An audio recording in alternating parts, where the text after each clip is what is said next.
हस्ब मंशा के ऑडियो मज़ामीन के प्लेटफॉर्म पर आपको ब्रदर आज़म मंशा की जानिब से खुश आमदीद। हमारा आज का उन्वान है अरूज मरियम, मुक़द्दसा मरियम, नए अहद का संदूक शहादत। ख़ुद साख्ता पास्टर हजरात और बिशप साहबान अरूज मरियम की ईद को बेमायनी और गैर बाइबली करार देते हुए इसे बुत परस्ती के ज़मरे में शुमार करते हैं।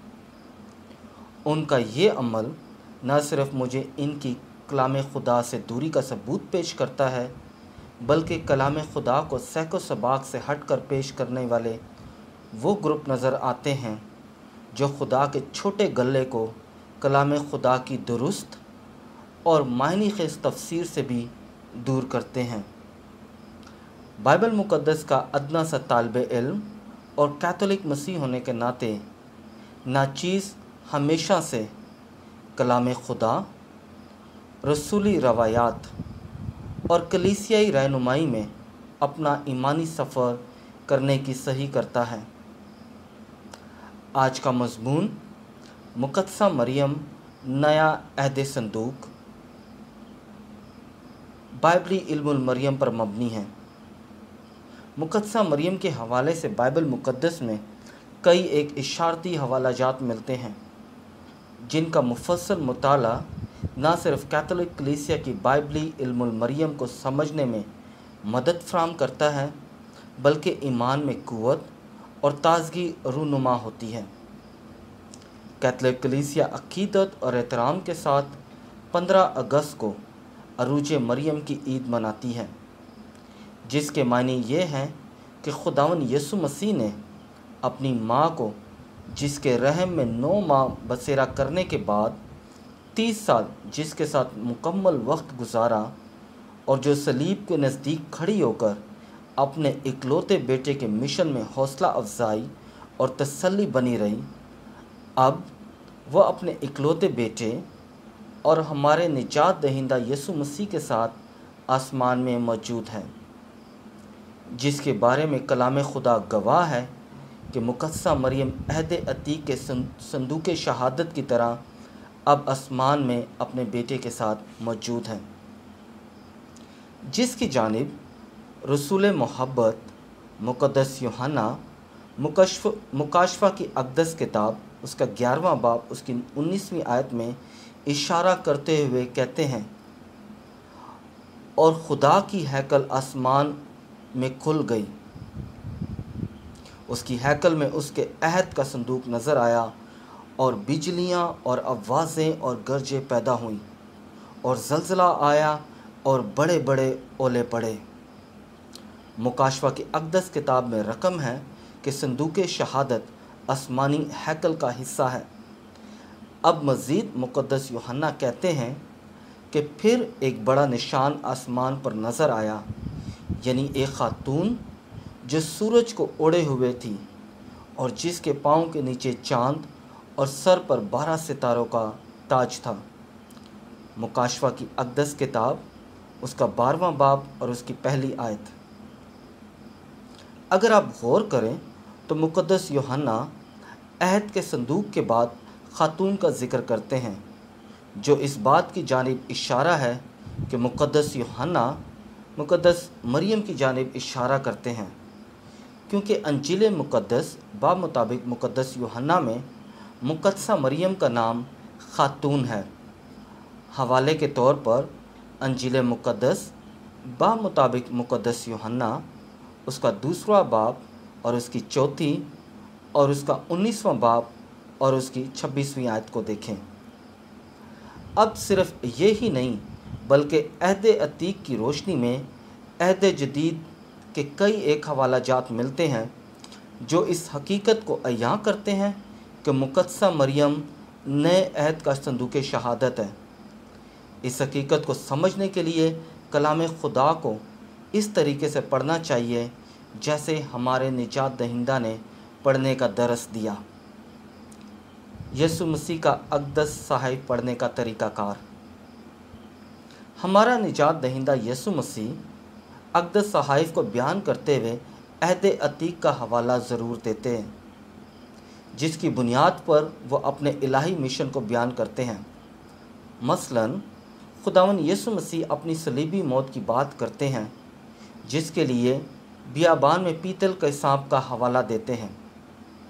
अंजील मुक़द्दस मुताबिक मुक़द्दस यूहन्ना उसका 3 बाब और उसकी 14वीं आयत मुबारक से लेकर 15वीं आयत मुबारक में खुदावन यीशु मसीह कुछ यूँ फरमाते हैं, और जिस तरह मूसा ने सांप को बियाबान में बुलंद किया, उसी तरह ज़रूर है कि इब्ने इंसान भी बुलंद किया जाए, ताकि जो कोई उस पर ईमान लाए हलाक ना हो, बल्कि हमेशा की ज़िंदगी पाए।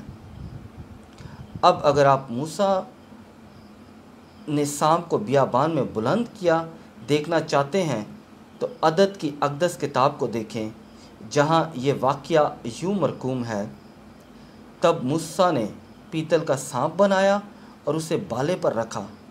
तो ऐसा हुआ कि अगर किसी इंसान को सांप ने काटा और उसने पीतल के सांप पर नज़र की, तो वो जीता रहा। अदद की अक़दस किताब उसका 21वां बाब और उसकी नामी आयत। इसके अलावा खुदावन यीशु मसीह मुर्दों में से जी उठने के बाद एक बार फिर से शागिर्दों को अक़दस सहाइफ की रोशनी में अपनी अज़ियत, सलीबी मौत और मुर्दों में से जी उठने का भेद बयान करते हैं। अंजील मुक़द्दस मुताबिक मुक़द्दस लूका उसका 24वां बाब और उसकी 25 से 27वीं आयत मुबारक तक, जहाँ पर खुदावन यीशु मसीह यूँ कहते हैं, तब उसने उनसे कहा कि ए नाफहमों और नबियों की सब बातों के मानने में सुस्त एतकादो, क्या ज़रूर ना था कि अलमसीह ये दुख उठाए और इसी तरह अपने जलाल में दाखिल हों, और तौरात मूसा और सहाइफ़ अंबिया से शुरू करके सब नविश्तों में जितनी बातें उसके हक़ में लिखी हुई हैं उन्हें समझा दी। अब हम अपने खुदावन के बताए हुए तरीके पर अमल करते हुए मुक़द्दसा मरियम नए अहद का संदूक शहादत को कलाम खुदा की रोशनी में देखते हैं। अहद संदूक से नए अहद का संदूक शहादत का सफ़र। मिस्र की ग़ुलामी से रिहाई पाने के बाद, यानी वादा की सरज़मीन की जानिब सफ़र शुरू करने से कबल, खुदा अपनी मुकम्मल हजूरी का निशान अहद के संदूक की सूरत में रखना चाहता है। इसीलिए बनी इसराइल में सबसे पहली जिस अक़दस चीज़ की तामीर हुई, वो अहद का संदूक शहादत था। खरूज की अक़दस किताब उसका 25वां बाब और उसकी 16 ता 26वीं आयत मुबारक तक, और जो शहादत मैं तुझे दूंगा उस संदूक में रख। मज़ीद पस वहाँ पर मैं तुझसे मिलूँगा और रहम गाह के ऊपर से करोबियों के दरमियान से जो संदूक शहादत के ऊपर होंगे, उन सब हुक्मों की बाबत जो बनी इसराइल के लिए होंगे, मैं तुझसे बातचीत करूँगा। इसी तरह जब हमारा निजात दहिंदा यीशु मसीह दुनिया को गुनाह से आज़ादी देने के लिए इंसान बनकर दुनिया में दाखिल होने को था, तो उन्होंने औरत को मखसूस किया और शरीयत के मातहत, जिसका इकरार मुक़द्दस पौलुस रसूल कुछ यूँ करते हैं। लेकिन जब वक्त पूरा हो गया, तो खुदा ने अपने बेटे को भेजा, जो औरत से पैदा हुआ और शरीयत के मातहत पैदा हुआ। गलातियों के नाम ख़त उसका 4 बाब और उसकी 4 आयत। अहद अतीक में खुदा लकड़ी के बनाए हुए संदूक के ऊपर सोने के 2 करोबियों के परों पर बसेरा करता था, और अहद जदीद में हमारा निजात दहिंदा यीशु मसीह मुक़द्दसा मरियम के बतन में बसेरा करता है। अहद अतीक के संदूक शहादत की मखसूसियत को मज़ीद अहद अतीक के अहद संदूक की शहादत की रोशनी में देखते हैं। संदूक शहादत में खुदा की कामिल मौजूदगी का निशान या इजहार उस वक्त होता था जब खुदा उस पर साया करता था, जिसकी बदौलत कोई भी इंसान या हत्ता के नबी मूसा भी खैमा इज्तिमा में दाखिल नहीं हो सकता था, क्योंकि खुदा करोबियों के परों पर बसेरा कर रहा होता था।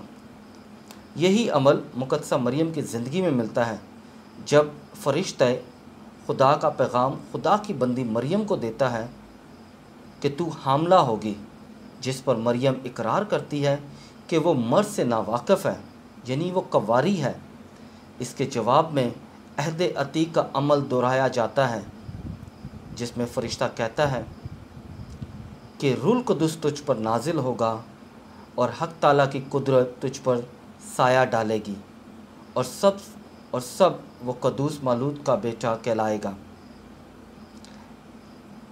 अहद अतीक में खुदा संदूक शहादत पर साया करता है।